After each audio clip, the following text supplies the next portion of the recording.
Hello and welcome back to another episode of the Chronic Fatigue and Burnout Recovery Podcast. In today's episode, we're going to be talking about how to respond to people, family, friends, work colleagues when they offer perhaps unsolicited advice or have strong opinions about what you are or aren't doing in your health journey.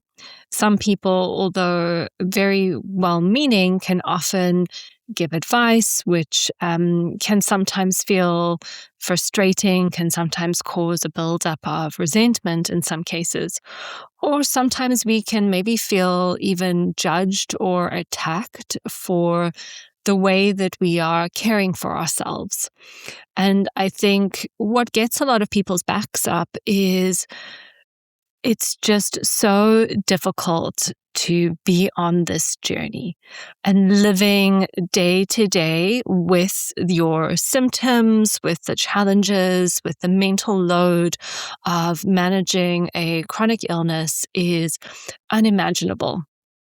And therefore, when other people chime in, perhaps without really taking the time to understand what we're going through and how challenging it is, that can create a little bit of resentment. It can create anger. It can create frustration. And in some cases, it can even create overwhelm. And it can feel really unhelpful. And it can also start to create tension in relationships, which otherwise could potentially be really supportive. So that's what this episode is about. This episode is about just understanding where we're at in these types of situations, where the other person is coming from in these situations.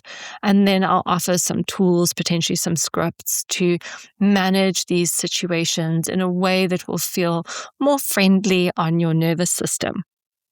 Before we go into the show today, as always, I'd love to ask if you enjoyed the podcast, if you found the podcast helpful and you haven't already left a review, I would really appreciate if you do. You can leave a 5-star rating on Spotify. You can leave a 5-star rating and even a little comment on iTunes. I do enjoy catching up on some of the comments on iTunes from time to time. And I must say, I really appreciate your reviews. They help other people find the podcast and get more help, because we know that it's hard often to find good quality information as you're navigating this journey. The other thing you can do is, if it's helpful, is you can share this episode with someone that you think may find it beneficial, and potentially even share it with your loved ones so that they can understand a little bit about where you might be coming from in relation to this particular topic. Before I go into the rest of the episode, I also just thought I'd do a little bit of a personal life update, because I know some people just like to hear the storytelling maybe as well as the information.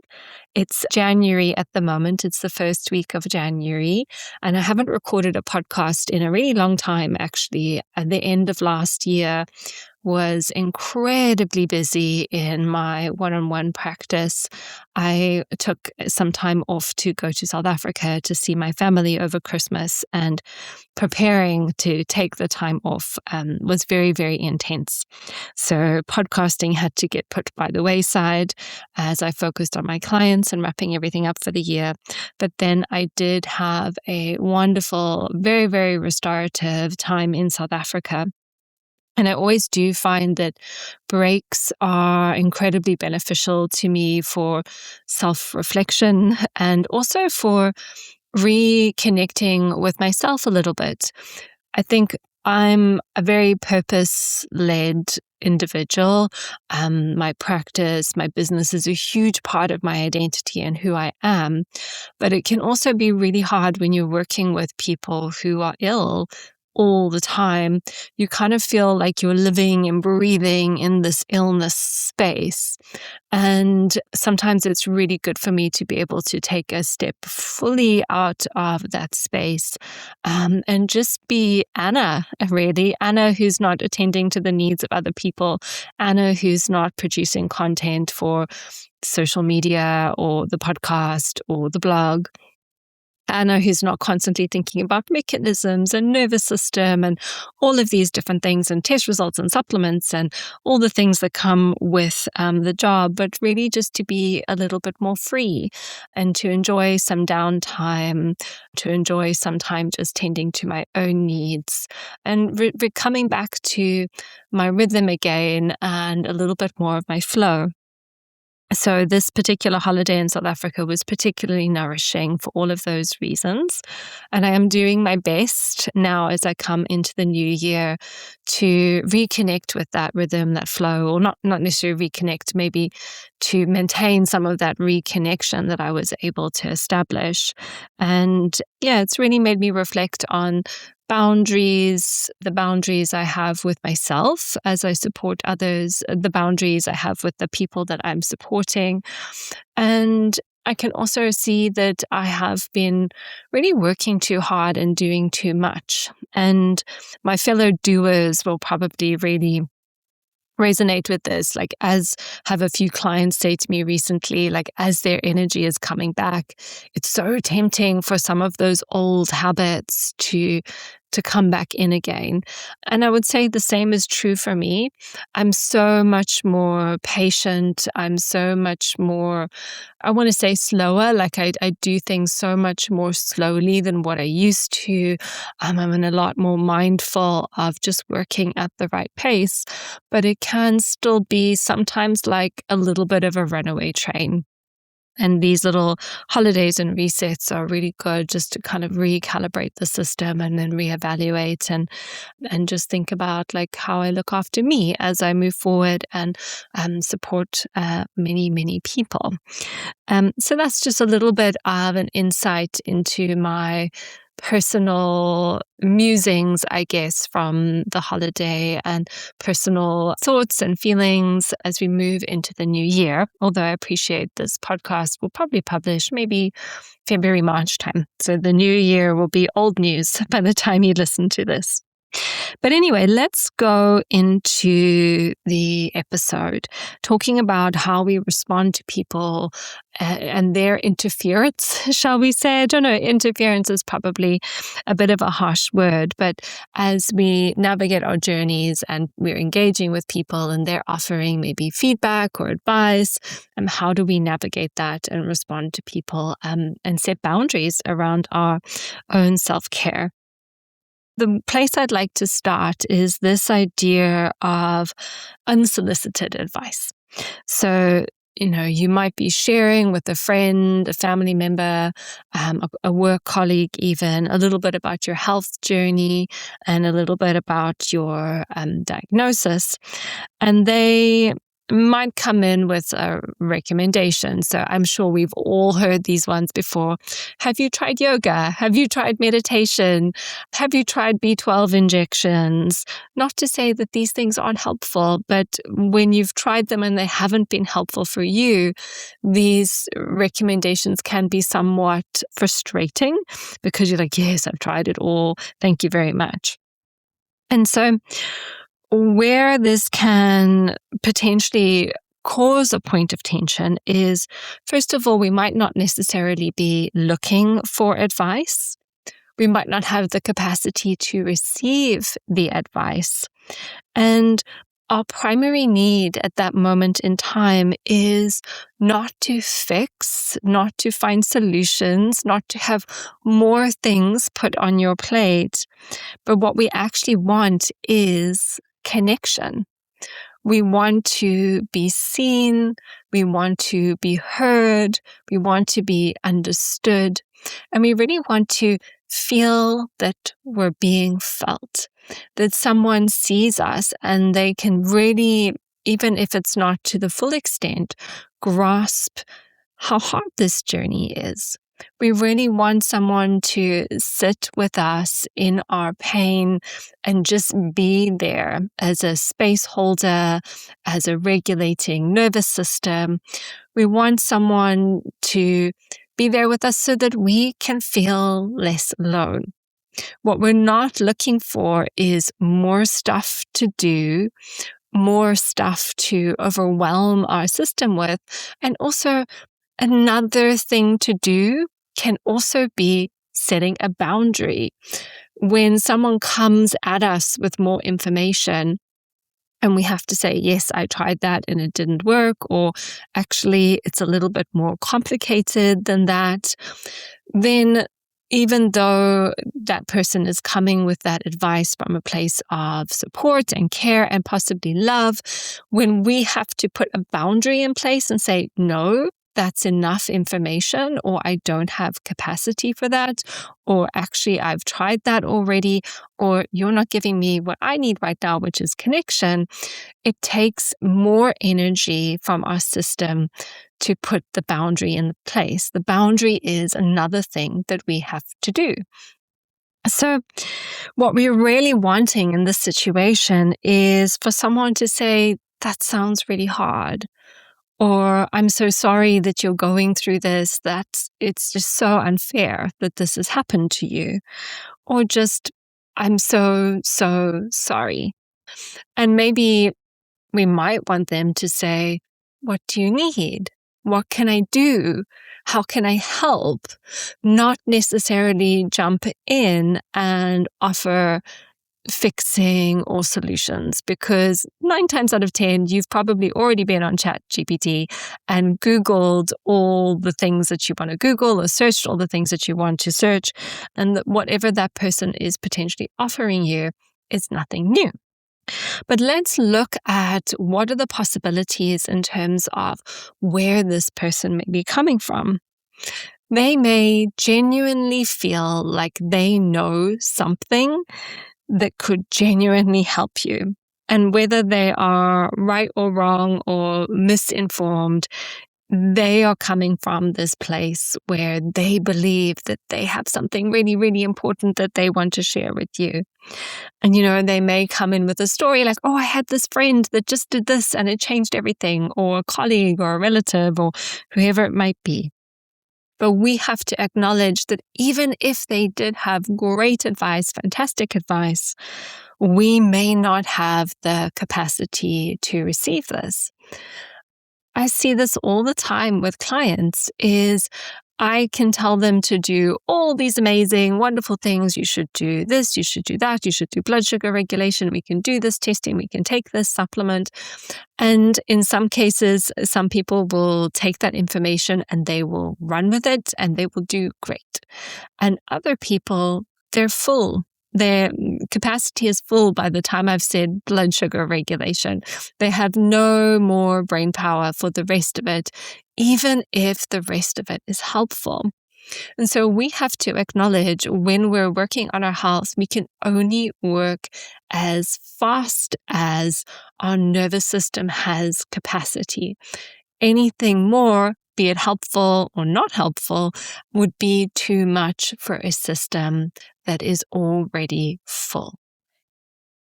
And so therefore, whatever that person is coming at you with, you may not have the capacity to receive. And it's understanding that they are not necessarily wrong for trying to help you, but in that moment, the help is unhelpful because it's overwhelming. And this is where they can potentially get frustrated, like, why don't you want to listen to me? Why don't you want to hear my advice? And in which case, there might be some education around this idea of the nervous system capacity and overwhelm, and a conversation needs to be had, but it also requires energy on your behalf to do the educating, which is something that you also may or may not have capacity for. The other possible thing that can arise in these situations is that the other individual is uncomfortable with our pain. When we sit in front of someone and we say, this really horrible thing is happening to me and my life feels so out of control, and sometimes I just feel hopeless and I don't know what to do and I feel so awful, they may not have the capacity in their own nervous system to hold it. And therefore, their solution is to try and move you out of pain as fast as they can move you out of pain so that they don't have to feel your pain because your pain is too dysregulating for them.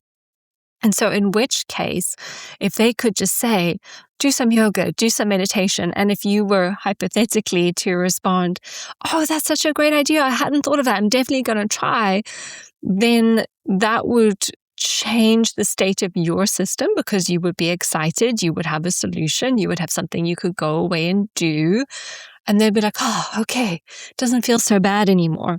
And so their offering, shall we say, of offering this solution is an attempt to move you out of your own pain so that they don't have to experience that pain because it reflects their own nervous system dysregulation and lack of emotional capacity.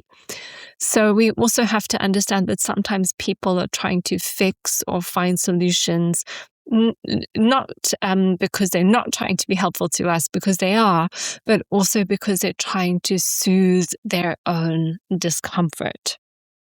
And so ultimately here, when we come back to ourselves, we're understanding now that the intention of the other person is either to genuinely feel that they have something that you really, really need to know, or they are trying to soothe by finding solutions for you, or maybe even a combination of the two. Then that's where they're coming from. And then our response to where they're coming from is really down to an unmet need. The unmet need being this desire to connect, this desire to be met, this desire to feel felt in your experience so that you can feel less alone in your experience. And instead, when this person comes at you with their solutions or suggestions, you feel that that need has been completely dismissed or skipped over. That is going to cause some dysregulation in your own system. So what I'd like to suggest here is some responses that you could give if you are put in this situation. If someone has come to you and they're offering, like, have you tried this? Have you tried that? Here are some suggestions for you. Something you could say is, thank you for your suggestions. I'm at my limits for new information right now, but I'll let you know if that changes. So basically, it's too much. I'm overwhelmed. I've got enough on my plate. What I could really use right now is some emotional support. So you're setting like a really soft, gentle boundary. I'm at my limits. This is too much right now. I'm open to it in the future, perhaps. So the other person doesn't necessarily feel too dismissed or rejected. And then you make a request. You make a request for the unmet need, which is what you're really looking for is emotional support. You're really just looking for that person to be there and hold you in the current state that you're in. And obviously that request at the end can be optional because we also have to pick our battles. We might know that some people in our lives just don't have the capacity to hold us emotionally. In fact, maybe very few people in your life have the capacity to hold you emotionally. And therefore, if you ask for emotional support from those people when you know that they're not actually able to give it in the way that you need, then what can potentially happen is that you end up feeling more upset or dysregulated because you now reached for something and then you didn't get it. And so we have to be careful when we're having these conversations with people who we ask what. Because if we're asking someone for something that we know deep down inside they can't give us, we may end up feeling really down. But if we ask the right person or someone we think maybe has the capacity, and then we see them respond to that request in a positive way, we see them open, we see them go, oh yes, actually I can see that that was probably inappropriate, or you didn't ask for that advice. Let's just sit and you can just tell me more about what's been happening. And we have that positive experience of, I asked for a need, that need was met. That is very, very supportive and nourishing for our nervous systems. So here is just another example. Thank you for your suggestions. What I've learned so far from all my research is that it's complex and nuanced. I wish there was something as simple as insert whatever it is, a B12 injection, some meditation, yoga, whatever was suggested. But what I'm currently focusing on now is, and then here you can insert my nervous system, my blood sugar, slowing down, pacing, trying to sleep better, whatever it might be. And what I could really use from you is some emotional support. I'd love it if you could, if we could talk more about what's been happening, or I'd love it if I could share some more of the research that I've been doing with you, or I'd love it if I could share a little bit about how some of the things I've tried have already helped, or what I learned about the nervous system last week. So when you have perhaps someone who doesn't necessarily have the emotional capacity to hold that space for you, you can still invite them into supporting you by engaging them on a level that they can meet you at. So what I mean by that is you might not say, I need emotional support, because some people might go, what the hell is emotional support? How do I do emotional support? I don't even emotionally support myself. How do I emotionally support someone else? But you could say, I'd love to tell you more about what I'm doing. Or actually, you could even say, I don't really want to talk about it, but I would love it if we could talk about something fun to distract me. Or if they're a very heady type person, you could say, I'd like to share the research with you when I'm feeling a little bit better, because today I'm not feeling so great. So giving them the opportunity to meet you on their level, whether that's just listening or engaging in a discussion about something that's a bit more technical or practical, just allowing them to be there for you in some sort of way. But you're also sharing a little piece of your world with them so that they can really begin to understand that this is hard for you. And it might even be explaining, I'm really sensitive, so I have to just try one thing at a time. And at the moment, I'm trying this. This response also overlaps a little bit with sometimes two things can happen. So sometimes we can feel judged for not doing enough.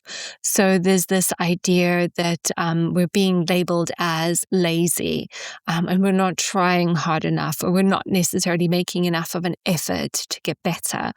And people might not blatantly say that to you, but sometimes there's a felt sense that it's implied, or this is what people are thinking about us. The other thing that can happen is that sometimes people can be judgmental of what we're doing. For example, are those supplements really helping you? Do you really need to be so strict about your pacing? Do you not think that your diet is too restrictive? So sometimes people can think that we're not doing enough, and sometimes they can also feel a certain way about what we are doing and think that what we're doing is too controlling or too much or ineffective. And we need to also learn how to manage those attitudes as well. So in reference to the previous response, when we say what I'm focusing on right now is X, Y, and Z, and I'm willing to share with you how it's helping me, we're already kind of addressing that you're not doing enough, you're not trying hard enough judgment. Even if it hasn't explicitly been said, sometimes it can be implied. So by responding, thank you for your suggestion. What I've learned so far in my research is that things are complex and nuanced, and what I'm focusing on right now is this. In a way, although it's not our responsibility to support the other person, we are taking some of the pressure off of them to find a solution for us, because there might be those people who are fixers who want to find the solution for you. And by telling them that you've already found something that you can work on, then hopefully that's going to help them feel a little bit more at ease. Oh, okay, there's something that you're doing. Oh, it's great that you found that thing. It's already helping. And then we also remove that judgment of you're not doing enough, you're not trying hard enough, because we're demonstrating that there is something that we're focusing on. Not that it is our responsibility to protect other people's feelings, but in terms of healthy relationships and just understanding the dynamics at play and sort of protecting your own energy around the situation, this could be particularly beneficial. So what I'd like to speak to next is this idea of the judgment of the things that when people are judging what we are doing. So for example, and this comes up a lot with clients, maybe it's friends or family members who are questioning what they're doing.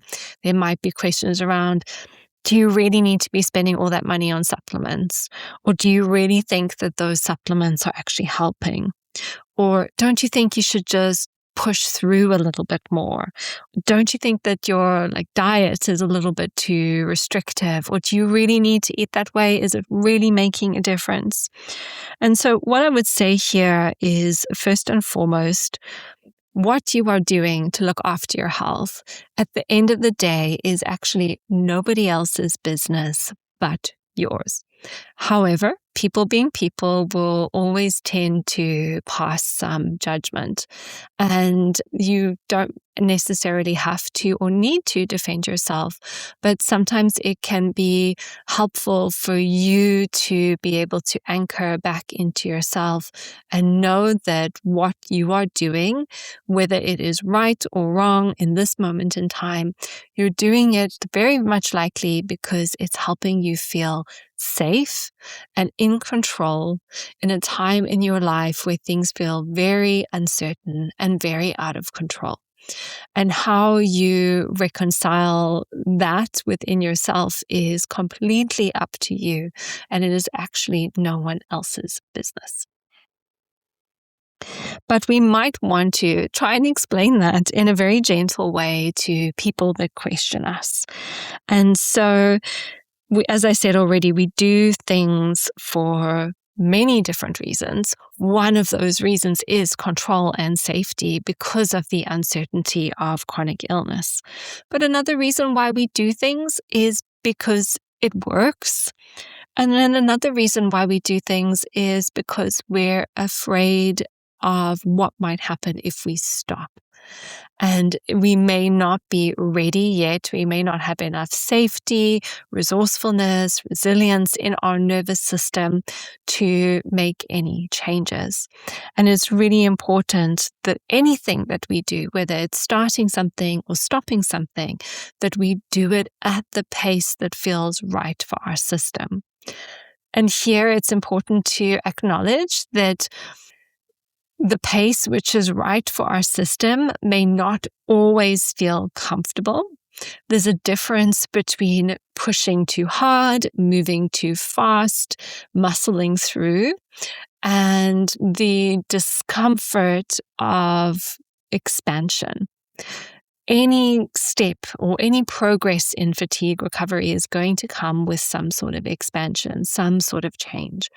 And that good change may not always feel good in the beginning. It may feel a little bit uncomfortable, but we should be able to make changes that feel uncomfortable, but we are still anchored in our regulation.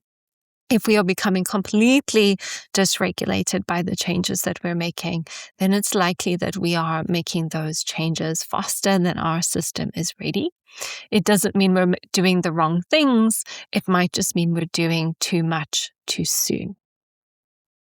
In which case, some of the feedback that you might want to give if you're being challenged about these different things is first of all, you don't have to talk about it if you don't want to. You can always set a very strong boundary and say, this is something I don't really want to discuss. It's something that's, it's a private matter to me.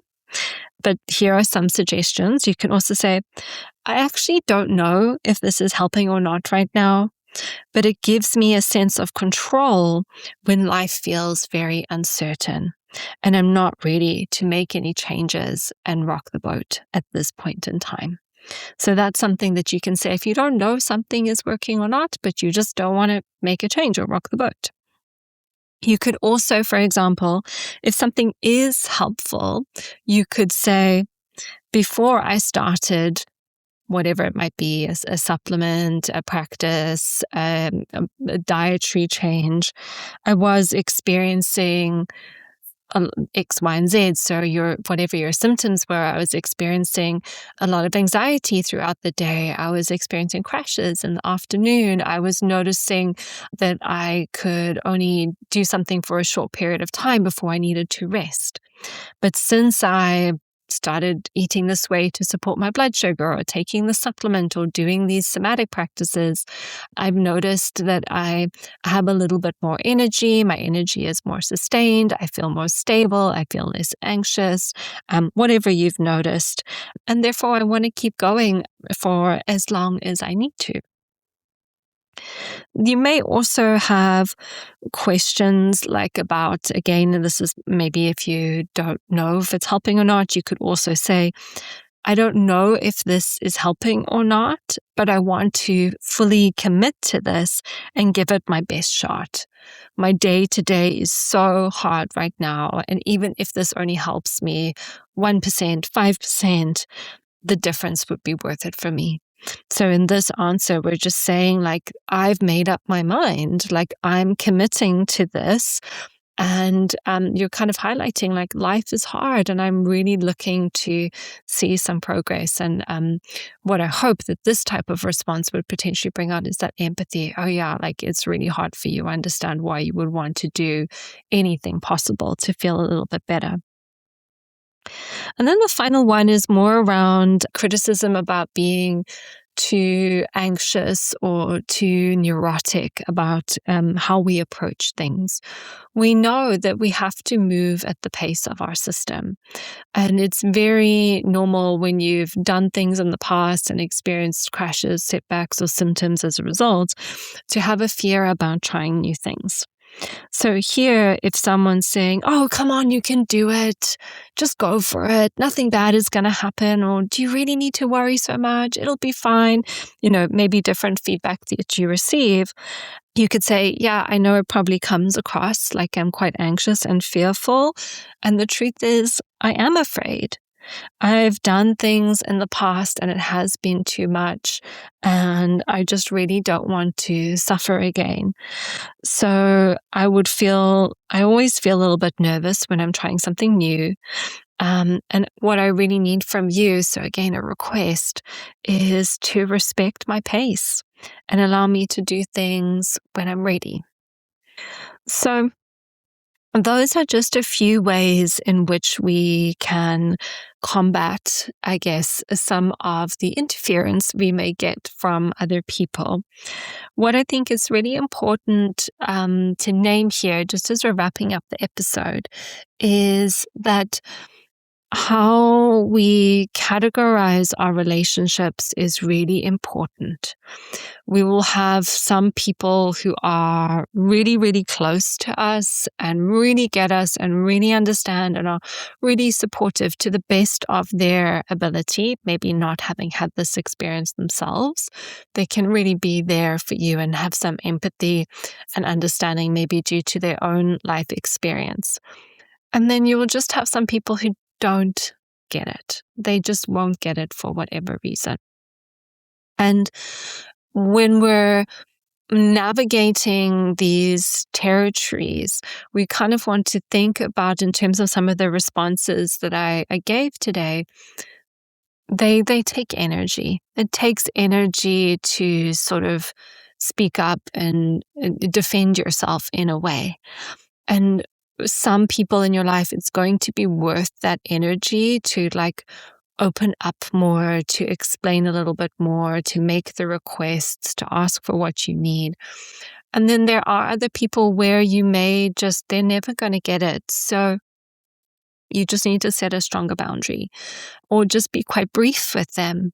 So it might just be something like, thank you so much. I don't really want to discuss my health today or at all, with you. It might come across a little bit harsh, but I'm not really interested in talking about my health today. Or it might be a case of, thank you so much for your suggestions. I'll consider them. That's maybe all you need to say. Or I'm just thinking along the lines of, thank you so much for your suggestions. There's a lot I've tried already, and I'm just focusing on these things that are working for me right now. So depending on the relationship you have with the individual, some of these responses will be more opening and inviting for the collaboration and the relationship to grow and encouraging the connection. And then some of these responses might need to be a little bit more brief and a little bit more clipped and a little bit more, there's the boundary, there's the line, and that's where we leave it, to prevent that individual perhaps interfering or happening again. So I'll just share a little personal anecdote. Is when I was at my worst, it was during the very first lockdown. So basically, I don't think it was really hard for people, especially my family who were in South Africa at the time, to know how I was affected because they didn't see me. We would speak on the phone, but I also would kind of probably keep my suffering a bit more to myself and not really express fully, oh, just I feel a bit bad today, but not really express fully, how I was. To me, it's almost like this part of my life actually never happened as far as my family is concerned.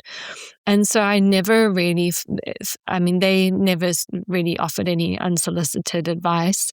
I think they kind of knew I was probably more of the expert than they were, but I didn't feel felt, I didn't feel seen, I didn't feel heard, I didn't feel understood in relation to my illness with my family members. And then randomly, even when I was doing much better, my mom sent me a blog article on the parent technique. And she was like, oh, I thought you might be interested in this. And I just said, thank you. That was all that I said. I was like, thank you. I was like, yeah, some of my clients have found this helpful. So it was just very short. Because what I learned from this experience and also some of my own things I've been working through as part of my own healing is that when it comes to my family, parents in particular, less so my sister, they don't really do emotions. So whenever I reach out for emotional support, they can't meet me. They can't feel me because they can't feel themselves. And therefore, if I reach out and I'm like, I need emotional support from you, I'm always going to be disappointed. And therefore, I have to just focus on the ways that they do show love. They show love through acts of service. They'll do something for me. But in terms of emotional engagement, that's not how they would show love. So I let them do the acts of service and I appreciate the acts of service. And then I make sure that that emotional attunement need is met first of all. I meet myself first, and then I nourish those relationships in my life where I do get that emotional attunement. And then I just set the boundaries around engaging on certain topics when it comes to those particular people in my life. And it's taken a lot of work on my own nervous system to get to a place where it feels enough. There's still little moments, having just come back from a holiday in South Africa with my family, there's still little moments. I can actually see, there's almost a humor to this, but there was one moment when I was I was feeling a little bit sad. I was having a little cry. I was talking, and my mom was there, and I was telling her, and I got upset. And she took out her phone, and she started reading me one of her like marketing emails. I can't even remember what it was about, like maybe like water filters or something. And I was just like, this is so bizarre. This is a very bizarre thing for you to be doing right now. But I was just like, that's how she is. She isn't going to give me that emotional support that I need right now. So I just took myself off to my own space. I tended to my own emotional needs, and there was no love lost. So I guess I'm sharing that little anecdote just to say that how we engage with people really depends on what their capacity is. And the best thing you can do for yourself is lean into or lean towards those relationships where you do feel that those people have capacity to hold you, and then be a little bit more brief, and you don't really need to share so much with the people in your life that can't meet you where you are, because if you reach for that support and it's not there, it will be a source of dysregulation for you. So as always, I hope that something in this episode has been helpful and supportive, and I'll see you in the next one.